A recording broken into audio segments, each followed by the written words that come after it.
ప్రస్తుతం నాగార్జున నటిస్తున్న రాజుగారి గది 2 షూటింగ్ అంతా పూర్తి కావడంతో ఈ మూవీ పోస్ట్ ప్రొడక్షన్ వర్క్స్ అత్యంత వేగవంతంగా జరుగుతున్నాయి. ముఖ్యంగా ఈ సినిమాకు సంబంధించి గ్రాఫిక్స్ వర్క్స్ ను ఓంకార్ చాలా శ్రద్ధ పెట్టి చేయిస్తున్నాడు అన్న వార్తలు వస్తున్నాయి.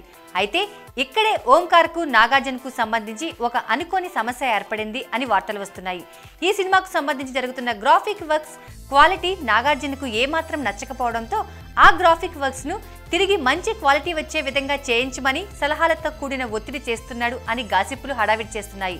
ఈ అనుకోని సమస్యతో ఈ సినిమా దర్శకుడు ఓంకార్ అదే విధంగా ఈ సినిమా నిర్మాతలు తల పట్టుకుంటున్నట్లు టాక్.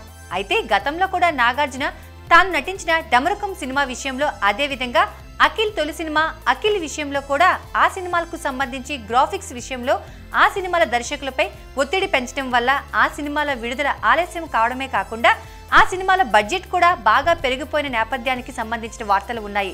దీనికి తోడు నాగార్జున తాను నటించే సినిమాల విషయంలో గ్రాఫిక్స్ క్వాలిటీ విషయంలో తలదూర్చిన సినిమాలు అన్నీ భయంకరమైన ఫ్లాపులుగా మారిన సెంటిమెంట్ నేపథ్యం ఉంది. ఈ సెంటిమెంట్ ప్రభావంతో రాజుగారి గది 2 సినిమా ఫలితం కూడా అలాగే నెగిటివ్గా ఉంటుందా అన్న అనుమానాలు, సందేహం ఓంకార్ను అదేవిధంగా ఈ సినిమా కొనుక్కున్న బయ్యర్లను వెంటాడుతున్నట్లు టాక్.